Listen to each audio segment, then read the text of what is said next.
city of San Fernando as the heart of Pampanga.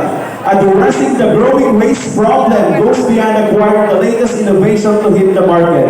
According to Regina Rodriguez, officer in charge of the city's Environment and Natural Resources Office, we are not just fighting waste, we are fighting mindset culture. What do you think is the best practice in order to educate people regarding waste, and what feasible plan you have in your mind to help contribute in solving the problem? Alright. Thank you so much for that question. And I really love that saying, we're not just fighting waste. We are fighting mindset. Alright, so for me, I have a very feasible plan when it comes to waste management. And I think we will start with using eco tools instead of plastic waste. As we all know that we are using plastics every day, and it's really inevitable. But we can reduce it. We can reduce it until we can avoid it. And from that simple step, it can create a macro effect for everyone. And by 2050, we will not achieve that number. It will be lessened, and until the years coming in, it will definitely be a lower value. And that is all for me. Very well said, Mr. San Fernando. Moving on. Thank you. I'd like you to choose a number, Miss Santorita. I'd like to choose number 3. Miss Santorita chose number 3. And here's your question. The Commission in Higher Education, or CHED, has yet to release 82.08 million in tertiary education subsidy, or TES, to 2,736 grantees at Santa Rita College here since 2021, or even before Congress gave zero budget to the same grant this year, reflecting the plight of other private colleges nationwide. In a statement on Thursday, Dr. Benvenida Alvaro, SRC Executive Vice President, revealed that the TES coming from CHED for their new grantees stopped, particularly for first and second year students for academic years 2021-2022 and 2022 to 2023. What is your message to these students who were unable to get their educational assistance, and what advice would you give to give them in order to continue? When I heard that news, my heart really broke because I myself was actually a scholar before, and that issue was really controversial in our town because there were so many students have been affected when the educational assistant has stopped. The only advice that I can give to those students or to those scholars that will not be able to achieve or grant those educational assistants is just continue whatever you are doing. Continue pursuing your dreams, with or without educational assistance, for as long as you know to yourself that you are dedicated. There are so many ways in order for you to finish your studies. After all, every hard work that you have done will be paid off when you actually use it in a good way and actually finish education in the best way that you can. Thank you. Thank you, Miss Santorita. Which is lucky number 2. Number 2, so listen carefully. The former mayor of Magalang Town has filed her certificate of candidacy to have a rematch against the incumbent mayor who unseated her by a margin of only 27 votes in the 2019 elections. Due to technical problems, it took the Commission on Elections 4 more days after May 13, 2019 elections to finish counting the votes in Magalang and finally proclaim Lacson as the new mayor after obtaining 27,166 votes over the incumbent Mayor Lacson's 27,139 votes. Lacson's running mate won the vice mayoral race, while the 8 winning councilors were split equally, for each from the camps of Pexon and Lacson. As a Magalang representative, do you think that there is a division in your municipality? If there is, what is your message to them? Thank you. Do I think that there's a division in our municipality? Definitely not. Why? Magalang is known to have everything. That Magalang is Magalang itself without its people. And we're not just blessed with beautiful sceneries. We're not just blessed with cultural aspects, but we, Magalang, are also blessed because of the people itself. That we, people, carry the heart of Magalang. We are Magaleños. we are the history. And we can definitely make this place a better place to live in if we have what we call unity. Because darating at darating ang panahon na tayo maging isang istorya na lamang. Kaya hanggat nabubuhay ka, gandahan mo ang kwento mo. Bago magsara ang libro ng buhay mo, maraming salamat po. Alright, thank you so much, Shumat. Number 3. Number 3. And here's your question. Hacienda Dolores is a 2,099 hectares barangay in the town of Clara, populated mainly by farmers who cultivate rice, sugarcane, fruits, and vegetables. In 2005, real estate developers such as Ayala Land Incorporated, which is the biggest nationwide, started the Subic-Clark-Tarlac Expressway, or the SCTEX, making the land attractive to further development. During that time, indigenous ATA and non-ATA farmers alike were still allowed to work their land and harvest their crops with regulated entry to the fenced property. However, from 2010, surveyors began forcing their way into farms, and Dolores farmers were completely banned.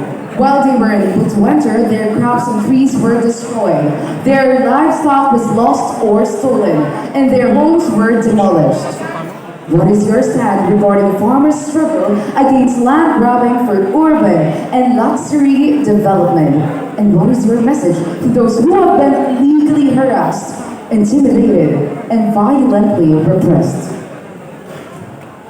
Okay, I'll go direct to the point. I might stand about those farmers who are legally harassing to make luxury, then definitely is it okay as long as you are not stepping on someone. But in this question, ladies and gentlemen, it is very relevant to my advocacy, which is about the Aita people. Because preserving their lands and also preserving their culture will definitely lead us to a better place to live in. Because I believe, ladies and gentlemen, that if we all people have the mindset of diversion, then definitely we can understand everyone. Because as they say, the most successful people in the world are also the people who are also the best problem solvers. And that's it. Thank you. Thank you so much, Miss Cora. I choose number 1. Number 1. So this is your question. In 2016, at least 10 villages in the city were tagged by the local police as seriously affected by illegal drugs. Chief Inspector Gil Domingo, officer in charge of the city police, said barangays with serious drug problems include Dau, Mabiga, Mawake, Poblacion, Dabdab at Lubola, San Francisco, Camachones, Nacandula, and San Joaquin. The police chief is seeking the support of local officials and the residents, saying solving the problem of illegal drugs needs full cooperation of the 5 pillars of the criminal justice system, especially in the community. Aside from the police official conducting continuous and aggressive operations to arrest drug pushers, what things you can contribute in helping in solving this problem? Sa Mabalakenyo, I know and I believe that we Mabalakenyo is having an enthusiastic manner, means possessing of full of positivity in life. No matter what issue or problem that we are facing, the best solution to contribute to my community in drug issues is teaching them on what is the bad thing that they can get on the drugs, and by that I know that we can help them to eliminate or eradicate that matter, because they will know that that's not good for our health. That will all. Thank you. Alright! Nice one, Mabalacan City! Number 3. Question number 3. Deputy Speaker and Pampanga Representative Aurelio Jr. presses the passage of a bill converting the municipality of Mexico in Pampanga into a component city. Gonzalez filed House Bill number 1683 on the premise that Mexico Pampanga, classified as a first-class municipality, has met all the requirements and none of the disqualifications as provided for in Republic Act number 7160, or the amended Local Government Code of 1991, to become a component city. The law also required that the town being sought for conversion into a component city must meet either of the following requirements. represents a contiguous territory of at least 100 square kilometers as certified by the Land Management Bureau, or a population of not less than 150,000 as certified by the Philippine Statistics Authority. Do you think your municipality is ready for this? Why or why not? Yes, definitely. My municipality of Mexico is ready to become a Mexico City. Because ladies and gentlemen, I always believe when you're a city, a government or the mayor and that specific place is actually making some progress when it comes to health care. And I believe, ladies and gentlemen, when you are a mayor in a municipality, you should have empathy. Means you're putting yourself into other people's situation in order for them to understand their needs. And most especially, ladies and gentlemen, we're ready for this because we have altruistic system of value. Because unselfish is the key to actually have a better world to live in. Thank you. Thank you so much, Miss Mexico. Number two. All right. So this is your question.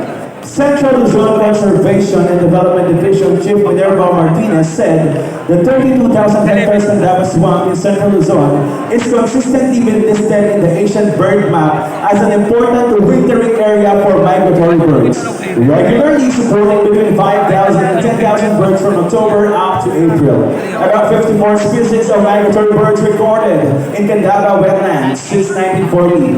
Migratory birds coming as far as China, Korea, Japan, Australia, and New Zealand. However, it was pointed out that there is now a quiet crisis of disappearing wetlands that have affected the population of migratory birds. As an individual, what action or feasible plan you have in your mind to remedy this crisis? Nakakaloking tanong. I believe that migratory birds are coming to our beloved land because our land is so blessed. Mga mayayaman lang kasi So much help. Like, mga mayayaman kumikinan. marami ang Candaba ay marami.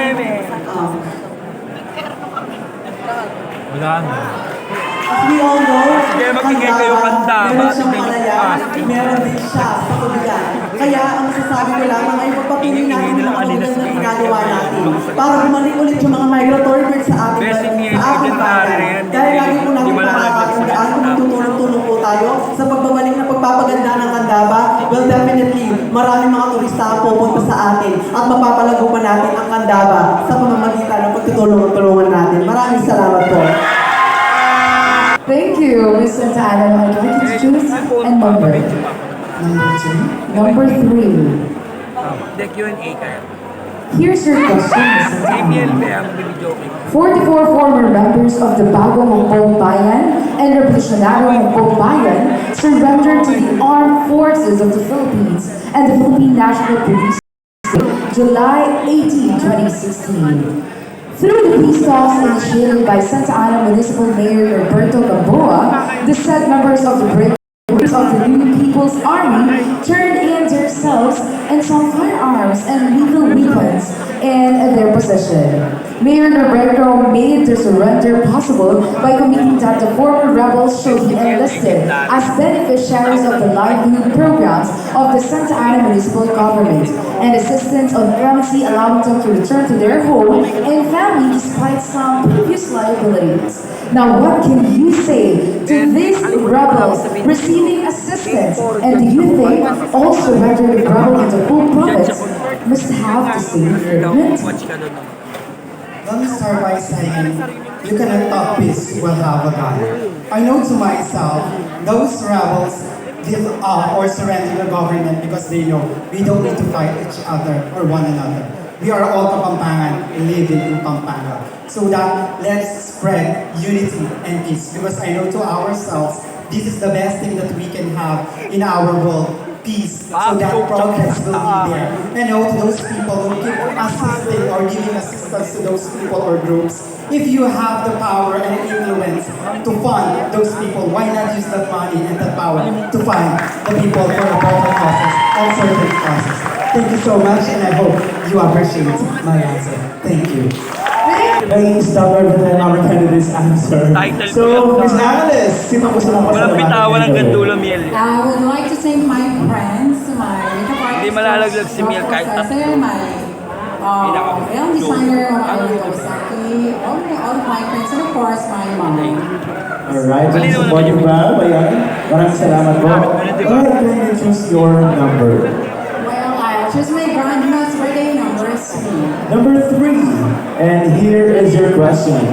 Last June 2022, the city government comes in an effort to improve the city's traffic flow, and that is in accordance with the ordinance number of 609 series of 2021 that public utility jeeps or PUJs that operate outside the Angeles city limits, such as those laying roads nearby San Fernando, Porang, and Mabalacan. As an Angelenyo, do you think that this is an effective way in solving the traffic problem, considering that people still take this as an issue to be solved in your city? Go, Miel. Kayang-kaya mo yan. Why Title ko yan. or why not? Practical research. Miel. Title ko yan.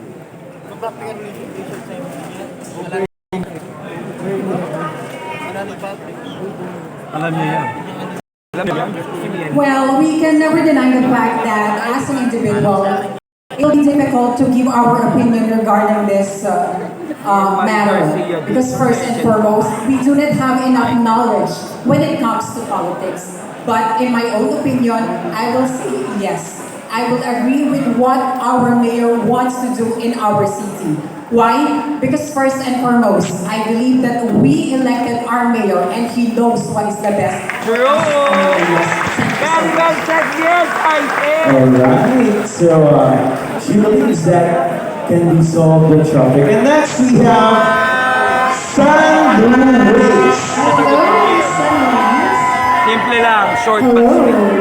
How are you doing tonight? Of course, I've been blessed to be part of the top 10. And first, I would like to thank all for giving me strength. And of course, Miss family, my Okay na ako, Ben. friends, Basta ako and my mag-video. sponsors, and Ano of na course, nakaka-awarding my ko? Pampanga family. Dahil po salamat sa inyong support. Top 5 na. Thank you to the supporters of Mr. Luis. So I'd like you to please choose a number. I'd like to pick number 2. Si Miel. Question number 2. Wala nang choice yung bread. One of the 17 villages in St. Louis town, Pampanga, is getting an incentive for being able to achieve population protection towards herd immunity against COVID-19 before 2021 ended. Barangay Santa Cruz Poblacion in this town will be receiving a brand new ambulance and a 1 billion fund for any project from the local government unit or LGU, announced the LGU on its official social media page. In June 2021, the local government announced that it would give away ambulances and 1 million funds for each village that will achieve population protection, or 70% of its eligible population, before December 2021. Now, going back to that time, if they will be receiving that funds, where do you think they should use that?